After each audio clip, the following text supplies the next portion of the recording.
In this brief video, I want to speak about the different ways in which we talk about balance. So one way we speak about balance is to refer to how to be balanced. That is, the ability, skill, or virtue by which one is balanced. Another way in which we speak about balance is to really talk about being balanced. And that can be taken in at least two different ways. In one way, being balanced means having an ideal state of soul or mind. Here we might think of a person who is poised, level-headed, emotionally calm. So this is being balanced in the sense of having this ideal state of the soul or of the mind. And there are challenges to remaining balanced in this sense. In particular, there's troubles, difficulties, trials, and temptations that can throw a person off so that they lose their poise, they lose their level-headedness or emotional calm. Here we're talking about trials or difficulties, things that trouble you. But it also can be things that strongly attract you. You can be so attracted to something, immoderately attracted to something, that you kind of lose your head. You lose your emotional calm, and therefore your poise. So these are the challenges to being balanced as an ideal state of the soul or mind.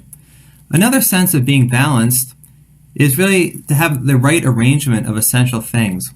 Examples here are a balanced diet and work-life balance. So a balanced diet has all the essential things for your diet, essential nutrients, all in the right order. Likewise with work-life balance. Work is something essential, but there are other things that are essential in your life, like family and relationships, times of rest and sleep, and so on. So work-life balance is really getting all those different things in the right arrangement. Now the challenges to being balanced in this sense, as the right arrangement of essential things, is that one essential pushes out others. It's possible that more than one might push out others, but let's just keep it simple. So one essential thing becomes too dominant, too prevalent, and it pushes out other essential things, so you don't get enough of those things. An example here is work-life balance. Work sometimes becomes too dominant and pushes out other essential things, and therefore you lose your balance. Okay, with these two understandings of being balanced, let's now go back to the other side and look at how to be balanced. So what are the abilities, skills, or virtues to maintain being balanced as an ideal state of soul or mind? Well, I would point to a few different things. First of all, there's indifference. If we don't care about things, they're not going to bother us. Now, obviously, this can go too far, and this is what is a popular accusation, or an accusation in the popular understanding of Stoicism. You just don't care about anything. So I'm not recommending that we become indifferent to everything.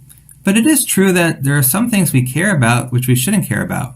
Some things bother us that shouldn't bother us, right? And so there is a certain kind of indifference to some extent that is good.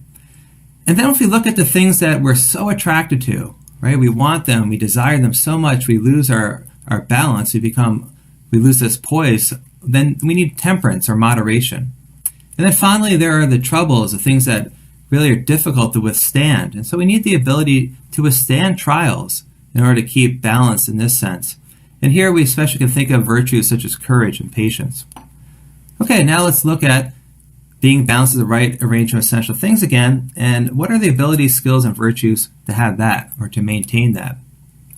Well, here we're talking about practical knowledge of what is essential and how much, right? So what are the essential things that I need, and how much of each one do I need?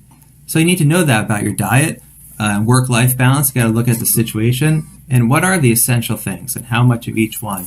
So traditionally, that's sometimes been understood under the terms of prudence or discretion, those virtues. So I hope you found this short video, and this diagram helpful for understanding the different ways we speak about balance, and I hope it helps you as you try to live a balanced life. God bless.